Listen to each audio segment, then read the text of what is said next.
So for what seems like the first time in forever, I actually found an entire wave of vintage collection figures on the pegs in a Walmart.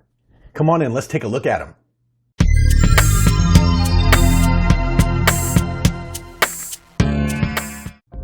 All right, welcome to another episode of Paul's Collectibles. If you're new to the channel, it's good to have you. I really appreciate you stopping by and giving me a shot. And if you're one of my subscribers or somebody who's been checking out my videos for quite a while, I greatly appreciate having you as always. Thank you so much for the support. Today, we're going to be talking about 4 more vintage collection Star Wars 3 3/4 inch action figures. Now, the anomaly here, as I mentioned, is that I found the entire wave, all 4 of these figures, on a peg at a Walmart. I know, I can't believe it either. So what happened is that I was actually looking for these figures for a friend in England. We had information that they had shown up in the United States early. If you look at the pre-orders, the closest you could get one of these figures was the Emperor, and it was due here in October. But if you wanted the entire wave, generally it was sometime next year or somewhere like in February or January. So reports started leaking in on the internet that they had shown up in California and I believe Texas. So since the UK wasn't getting them, I decided to go out and start looking for them as well. And as always, I had the same luck I always do. One Walmart I go into and they've actually got a Han Solo Archive Hoth on the shelf. I didn't even know those were still out in the wild.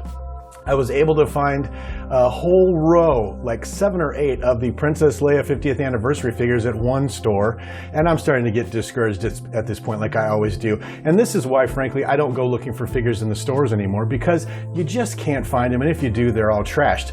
Like here, I walked in here and got a little excited because I saw some of the figures, but the cards were just torn up and the bubbles were all messed up, and the person who I was looking for is an in-package collector, and I'm an in-package collector, so those were no good to me.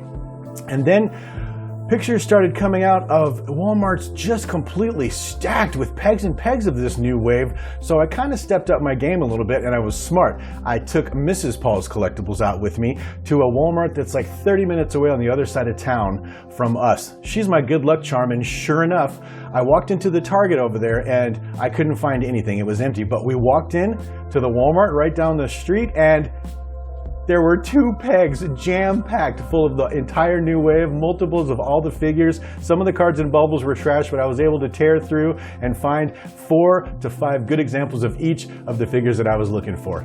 So, with that, you've probably seen these because they've been on the internet for a while, or you might even have them, but we're going to take a look at them anyway because that's what we do here at Paul's Collectibles. So let's get these in front of some lights and see what I'll be adding to my 3 3/4 inch Star Wars action figure collection today. Okay, so there's the whole wave of 4. We got Teebo from Return of the Jedi. We got Lando Calrissian from Empire Strikes Back. IG-11 from The Mandalorian. And finally, the best for last, the Emperor from Return of the Jedi. But let's take a look at those figures up close. Okay, let's start off with the Teebo. It's a great Star Wars Return of the Jedi, classic looking card, yellow name pill. Great looking card, actually. So some of these cards, they're kind of miss what image should go in there, but that's just a great looking image, and I'm not gonna lie, I actually like that. I'm not a huge fan of the Ewoks, but this character and this card image are really good, and that looks good on there. Let's get a close-up of that figure. Okay, so once again, I gotta give Hasbro props. This is a smaller character, but they still charge the same amount as they do for any other figure, so they threw in a whole bunch of stuff with this guy. He's got some sort of bandolier down here. There's what looks like a Flintstones hatchet up here, maybe some drumsticks over here, a knife down there, and back behind him, he's got a different hat or headdress or whatever you want to call it, if you can see it down in there. So, you know, you got to give them credit because they really went all out on that. But the headdress on this thing is done very well. Like I said, not a huge fan of the Ewoks, but, you know, if they're going to do such a good job on the details on this character, I'm just really not going to complain. And that looks really good. The coloring on him is really good. Looks like it might actually be screen accurate as opposed to what they've done with these guys in the back. But more importantly, look at that face sculpt.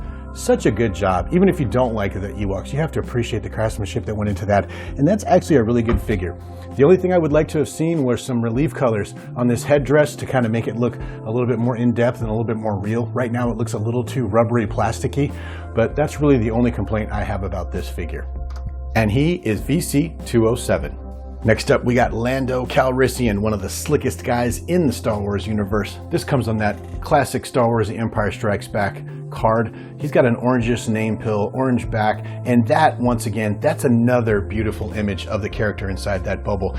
I like that it has just a little bit of shadowing, gives that picture some depth. Looks like he's right there on Bespin on Cloud City, and he's got that look of consternation and like he's calculating what his next move is going to be in that picture. And the colors on that are just vibrant enough to make them interesting, but not overpowering.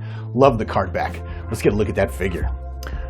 Okay, so Lando's not super impressive. The face sculpt is pretty good. It's better than we've been getting in the past. His clothes overall, not bad. They look to be color appropriate. He's got the cloak on the back. He comes with the blaster there. He's just, you know, I don't know if that's the nature of Lando Calrissian. Once again, not a huge fan of Lando Calrissian as a figure or a character. Do like Billy D. Williams, but this one's just kind of, you know, it's there. It's not anything to get too excited about. I think it's a good looking figure. They could have maybe added some depth to maybe his clothes a little bit. I don't know how they would have done that, but he's there and he looks okay. Nothing to get too excited about, but I tell you, if I'm going to find him on the peg, I'm definitely going to pick him up. And Lando is VC205. And now we are starting to get into the reasons that I was excited about this wave. IG-11 from the Mandalorian. That is so cool. When the Black Series got him, I was so jealous because I really wanted this character. When I saw him in the previews of the Mandalorian TV series, spinning around, shooting different directions and stuff like that, I knew that I was going to be hooked and I had to have this guy. And he just harkens back to the old IG-88. So he's both modern and old school for us old guys who love that kind of stuff. But anyway, I'll stop gushing on. This has him on what I believe is Navarro, I think is the name of that planet. No, not Navarro. It was Orvala 9. There we go, or something like that. Because we got a Jawa from this same planet as well. But anyway, yellow gold name pill, yellow gold name back.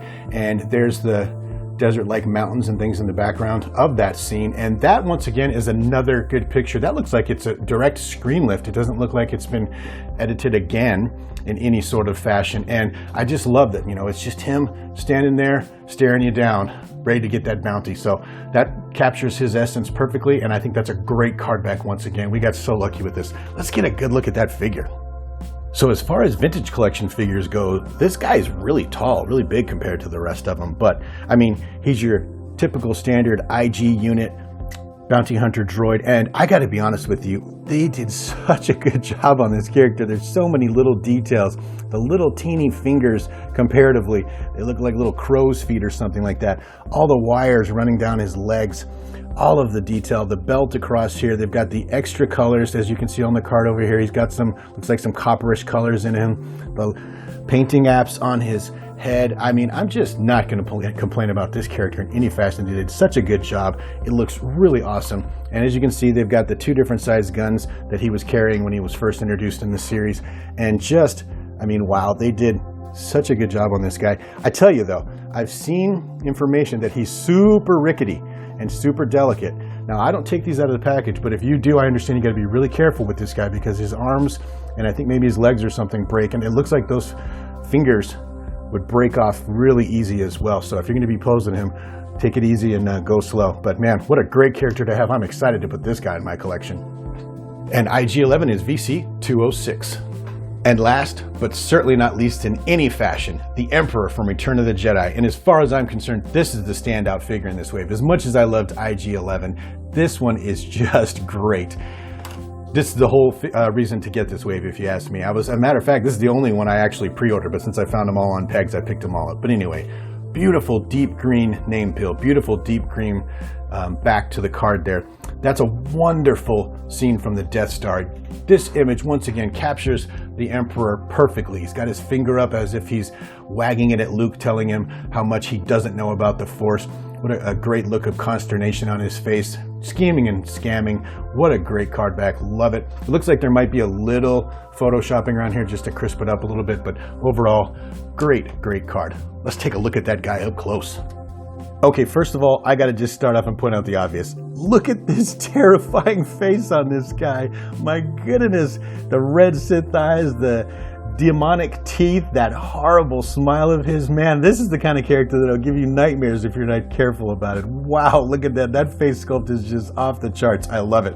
Ostensibly for a child's toy as well. I realize that the vintage collection is aimed at us older collectors, but wow, can you imagine if you were a little kid getting that figure? I'd have nightmares about that. But anyway, I don't take him out of the package, so we're not going to be able to see what he looks like underneath there, but he's got the beautiful soft goods cloak.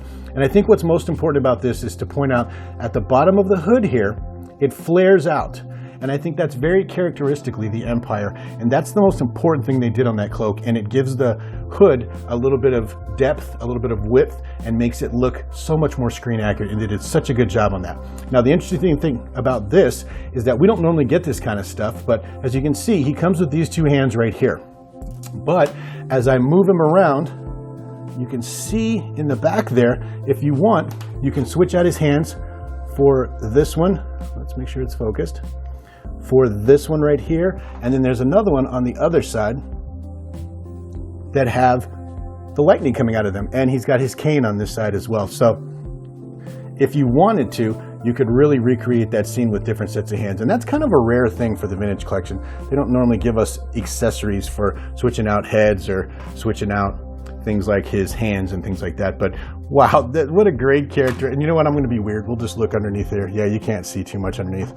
So I'm an in-package collector. If you want to see the actual figure out of his package, I highly recommend a channel called Sean Solo 8. He's a fellow Arizona collector. He does in-package and out-of-package reviews. Go check him out. He has this entire wave as well. And of course, Emperor Palpatine, one of the most iconic characters in all 9 of the movies, is VC200, right on the mark at the double century mark. So there you have it. Wave 36 of the vintage collection, all found on the pegs at Walmart. What a great wave. Not a big fan of Lando or the Ewoks, but they're still good looking characters, but it's worth getting it just for IG-11 and the Emperor. But with that, I appreciate you joining me, taking a look at these characters, and I will see you on the next video.